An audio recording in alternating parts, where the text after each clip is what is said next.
We do have bald-faced hornets here at Sesqui, and we have had a few nests in the past that visitors have seen or that the staff has seen, but nothing near the size of this one. So this is a very impressive nest that they built.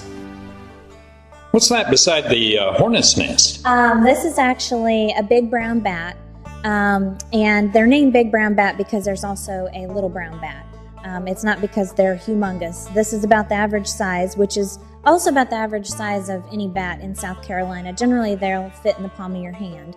And they are one of the common species of bats that we have here on the park.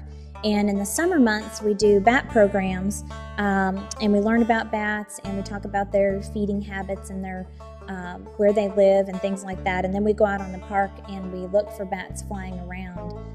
And we actually listen to them with a device called a bat detector, which is an ultrasound device. And we can actually hear their calls when they're doing their echolocation. So yeah, this is just one of the props that I use during the bat programs in the summer. So let's see if we can see that bat a little more closely. And it was actually found here on the park a few years ago. We're not sure what happened to it, but we were able to get it preserved so we could use it for programs, and it's been a really good tool.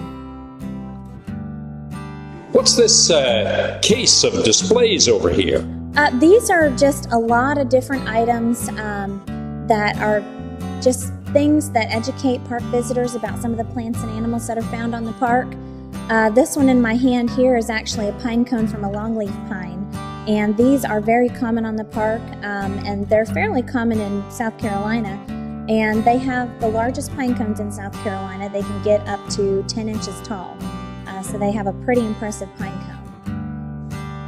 And I see some turtle shells there too, or probably we mustn't call them turtles. What kind are they? Actually, this one is from a snapping turtle, and I don't know for sure that this came from the park, but I suspect that it probably did.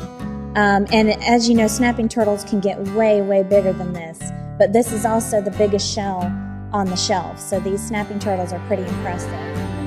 And some of the other shells that we have here are mostly, I think all of these are from yellow belly sliders, which actually this one's fairly large as well.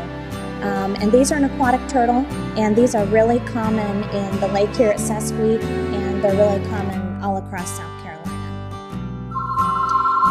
And is that a skull there? I hope that's not a human skull. No, actually we've got several skulls up here, and a lot of these items are things that park visitors find on the park and bring in to share with us. And we just display them and let other people enjoy them and ask questions about them. This one's actually a skull from a deer.